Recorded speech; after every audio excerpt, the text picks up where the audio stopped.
So it wasn't an issue with what she was doing. It's what she represented, and women not having a counter kind of conversation that isn't just like a parent of like, don't listen to it, opposed to like, this isn't healthy because. What a brand, what a brand, what a brand, what a mighty good brand. Say it again now. What a brand, what a brand, what a brand, what a mighty good brand. Welcome back to the Art of the Brand podcast. This week we have a bunch of things to recount, things going on in the world, interesting branding moments from our travels that we're going to hit on. We'll see how the new format goes. I like that you're hiding some of the topics from me so that we can have instantaneous reactions. It's going to be kind of funny. Like, I want to see people like this kind of where you jump all around over a whole bunch of different things. But let's start with Call Her Daddy. Woo, we're going to go there right now. So we're going to start? Well, Camille and I had a bit of an argument as opposed to whether this was relevant. And I was like, no, people will be interested in this topic because I think there's a lot of podcasters that are potentially making mistakes by kind of selling themselves to products or people. And they work so hard to get a loyal following. And there's some ambiguity as to whether or not the content is paid or the content is authentic in terms of serving their viewers. And when it comes to Call Her Daddy and what happened with Kamala Harris, I thought it would be an interesting thing to talk about, that she was actually paid to bring Kamala on the podcast. And does that undermine her credibility with her audience? Because if you're being paid to have them there, there's an obligation not to ask tough questions. Yeah, we took very different perspectives on this. So just to make sure that it's a completely clear from a rehash perspective, Call Her Daddy is the top podcast. She has become famous kind of infamously. She was really the first kind of female podcast that was like quite vulgar about sexuality and becoming kind of that source to talk about sexuality openly for females during a time when women are probably at the peak of being in control of their own sexuality. So it was kind of an interesting how she rose to kind of fame and what she kind of represents in society. And she was paid. Do you remember how much? Was it $100,000? I don't know. But like everybody that Kamala went on was paid, Oprah, everywhere. And you know what I mean? As opposed to if you go on Rogan, you don't get paid. Or if you went on Theo Von, you don't get paid. Like they were interviewing Trump and not being paid. Yeah. Right? And so I think that's a difference that matters. I lay out your problem with it, and then I will establish my perspective. First of all, I think people are too hard on Call Her Daddy. Obviously, I don't watch it, but Joe Rogan is the top male podcast in the world. He talks about issues that were previously offside. Hunting, fighting, drinking. He smoked pot on it. It was audaciously male and unapologetically male, but he brought on strong people and it grew into an interesting audience. Call Her Daddy appears to be the biggest female podcast in the world. Yeah, it is. And it gets kind of shit on, I think, by you and some people because it's vulgar as opposed to it just being unapologetically, and I don't know, it may be way more vulgar than I know, but unapologetically honest about sexual issues that females deal with, that are hidden. And so she talks about things that everybody knows is happening, but nobody wants to talk about for fear of being called some sort of name. And I thought that kind of brutal honesty with her audience got her a large followership because they trusted her to say what other people wouldn't say. She was controversial, yeah. Right? And then so when Kamala Harris's campaign says we want to connect with young people, if I'm that ambassador, if that's my brand, right? If I take money from that person, it changes the dynamic of whether or not I can ask them hard questions. And I think my audience of maybe younger females wanted to hear somebody ask her very tough questions to see if she was vote worthy. That's a great point, which you didn't bring up yesterday. I think you're just reassessing your position. But yes. I'm not. And that's an easy thing to default. Like if I hear a good point, I'm going to say that's a good point. A characteristic of a top performer, ability to change a position based on new evidence. Yeah, but you bring up 2 points that I think I need to address separately. Because Call Her Daddy, I don't have an issue with. In fact, I follow her on TikTok, and her brand has kind of evolved, or at least the content that I see on TikTok, which I almost kind of used for my own defense to prove myself wrong, is like actually how vulgar her podcast is. But the clips that I see on TikTok are actually quite candid interviews with celebrities where of her asking questions you're not used to people being asked point blank. Like, she's very blunt, and she kind of goes for the jugular, talking about like those really raw personal things. And on TikTok, I love that because I love hearing about the hardship that Misha Barton went through when she was, at the height of her fame when I was a teenager, right? Like, in that way, she's evolved her brand, and I like that side of her. And I use Call Her Daddy a lot with clients because I say she's the #1 podcast in the world. This is proof positive of why you need to be controversial, because actually saying something is what works today. However, where I've had issue with Call Her Daddy and where we disagreed yesterday is I think it's also a problem of young females today is that they're iconizing the wrong things about independence and sexuality, and it leads to depression, body dysmorphia, like by trying to almost push past what feels natural, or at least natural to me from a sexuality standpoint. It results in a lot of problems from a confidence standpoint. And her representing this podcast of like, for the longest time, just like absolutely getting hammered and like sleeping with several guys in an evening and like not having emotions, like that to me, when I've seen my own friends in my own experience really struggle with confidence, with self-worth issues, comes from that kind of dialogue. So it wasn't an issue with what she was doing, it's what she represented, and women not having a counter kind of conversation that isn't just like a parent of like, don't listen to it, opposed to like, this isn't healthy because. That was my issue initially with her, but I do think she's a great interviewer for the reasons you bring up. But she wasn't a great interviewer of Kamala. No, and that's a good point. But where we disagreed yesterday is it off-brand for her to be purchased for someone to come onto the podcast? And my argument was, that to me isn't off-brand for her. She comes across very much as someone who is purchasable, like the other top podcasts in her category. A lot of the female podcasts in the category take almost every guest as a paid brand sponsorship, where it comes across as native content. And Symbiotica is often purchasing spots on podcasts like Call Her Daddy, where I don't feel like that consumer is that shocked that they're purchasable, is my point, is that it didn't seem off-brand. Whereas for Joe Rogan's brand, that's why his brand is better in my opinion, but also like he comes across as someone who's very not purchasable. Well, he has sponsors, right? And that's where I think... It is a difference. You're right. Yeah, but if she's the biggest podcast in the world, like, she shouldn't have to be purchasable. And I think this is where money is... And it seems to be in some more of the female ones a little bit, and I don't know why. But can I stop you for a second? Yeah. You bring up a good point.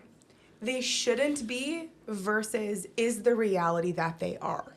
And that's where our argument stems from, is that you're correct in that that's what this new age media should represent, because for the longest time media was very purchasable and it was very biased based on who the top sponsors were. And that's why we're living in this age coming out of this last election of how much podcasts should be just raw what the people's opinion are and not influenced by being owned by Bezos or blah, blah. Whoever that woman is on Call Her Daddy, like, it's such a beautiful moment for her if she wasn't purchased or told what to do, right? And I think a lot of young people don't want to be told what to do, and that's what her appeal was at the beginning, Call Her Daddy. That's a great point.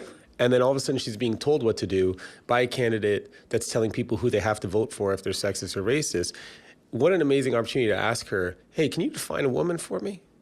Hey, what is the like? Ask her about personal sexual things. Like, see if the candidate can resonate with the audience, because otherwise you're just being used as like, here's somebody fluffy, vote for them because they're a female, as opposed to saying, look, you're coming on my podcast. This is what my audience wants to hear. Be real with us. But this is where I think that you're so enlightened and intellectual, and you're almost too smart for what we're discussing, because the average audience member of Call Her Daddy is someone who is probably for the most part Democratic, probably for the most part wanting to hear Kamala, and on Kamala's terms was that we need to pre-vet the questions, which is very, very common in media, especially for like hyper PR people, for it to be controlled. Let me keep going.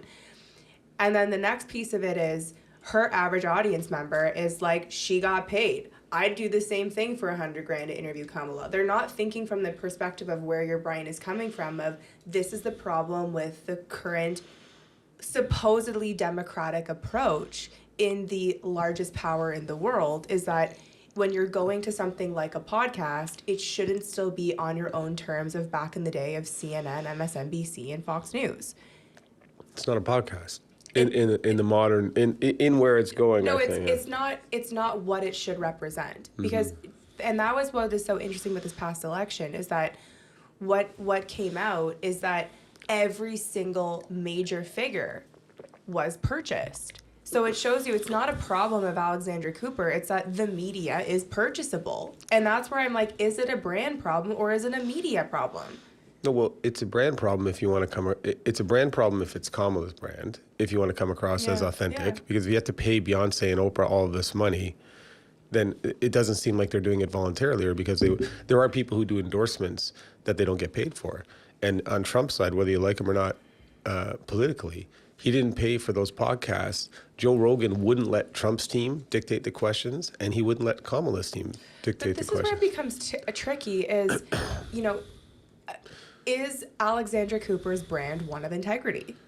And does having a very crass brand that's so, like, that's where the line becomes gray and a bit sticky, is like, can you talk about overt aggressive sexuality and be a brand of integrity, or can you have both? Well, and like, is it surprising? Can, but it's where your loyalty lies, and in the end the market will decide. But if your loyalty lies with your followers, you ask what your followers want to hear, right? You don't prostitute your platform for a political event and not stay true to what your followers want to hear. And if she's a crassy thing and you come on, like, if you come on my podcast and this is my platform, I'm going to ask you these types of questions, right? Like when you go on Charlemagne the God, love them or like that podcast, they ask hard questions of both sides, right? Like you understand what you're going into. But here's my concern with your approach. To me, Alexandra Cooper is a female version of like Jake and Logan Paul. I respect what they do, but they're highly purchasable. Yeah. And that's where I'm like, what you're saying, I agree with you. And it's like you're putting her on the same plane of like Sam Harris and Joe Rogan because you know of her podcast. But you know of her podcast because she's actually more akin to like the Pauls than she is to a Sam Harris. Yeah. And I think... Fair enough. You can reach people through the Pauls and through Candace. I don't think that the Trump side paid to be on the Pauls. They were on a couple of their podcasts. I'm not sure 100%, but I don't think they were. But anyhow, audience needs to believe in the influencer. We've talked about this in the beauty brands. But I before you wrap it up, I think that where this conversation is interesting is on the question of the brand. You know, like, is it like when we're analyzing this discussion and where we had an argument is based on what Alexandra Cooper's brand represents to me, is it a bad brand move? You know, like, did she compromise her brand? And it's a horrific brand move. She may survive, but it's a horrific brand move because there were so many good questions. Like, all you got to do is read Kamala's history, her career. There's just so many things you could ask her authentically to talk about authentically.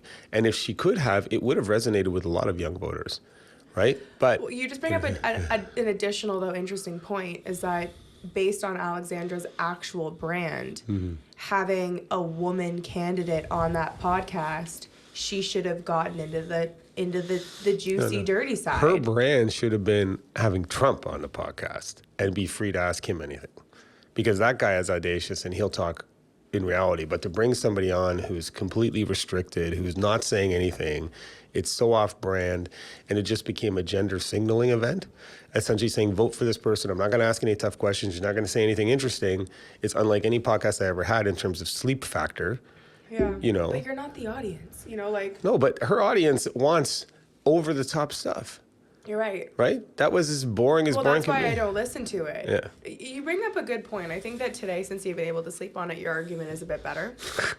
And I will be reflective in how you're approaching that conversation, because you're right. You know, like, what would have been the most on-brand thing? But from, like, a hurting your brand perspective, I feel like that's the problem with the modern media, is that they're not willing to have a conversation about anything that's not 100% perfect for their side, and it actually makes them come across as less human. And that's why I think the Democrats lost, is that they were too hyper focused on an anti-solo person narrative that they lost sight of policy, of aligning with values. I was thinking about this last night, like what politics represent was an alignment of values. So forever it's like you could understand that what one side represented versus what the other side represented, but the Democrats lost sight of what are our policy stances, what are our value stances, because they're too hyper focused on something that is so niche and not applicable to the mass audiences, and just being polite, like just saying that to be inclusive, like what does that mean from a policy standpoint? Like where is that from an immigration, from taxation? Like they weren't hyper focused on policy.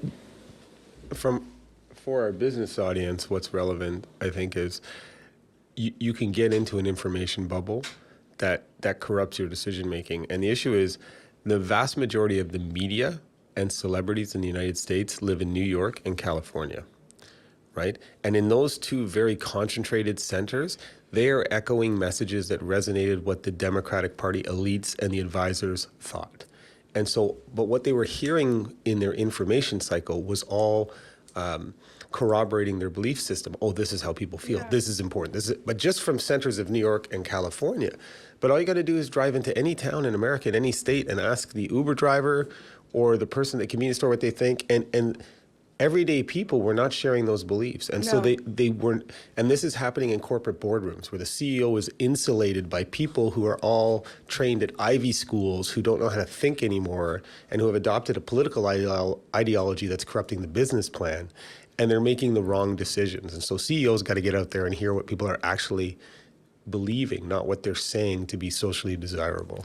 Well, that brings up a great point, because so often we see, like, we're kind of brought in at the end of the road, and then it always becomes a budget problem, because when you're being fed the wrong information, or you're being fed information that reflects a personal bias and isn't the best thing for the brand, that's when you start to lose your brand. And it doesn't happen right away. As your brand starts to go off course, it's kind of like that analogy of like when a plane, it takes off, you know, a 1 degree different, you end up in a very different place. And it's very difficult when you're flying to see how off course you are. It's not till you land.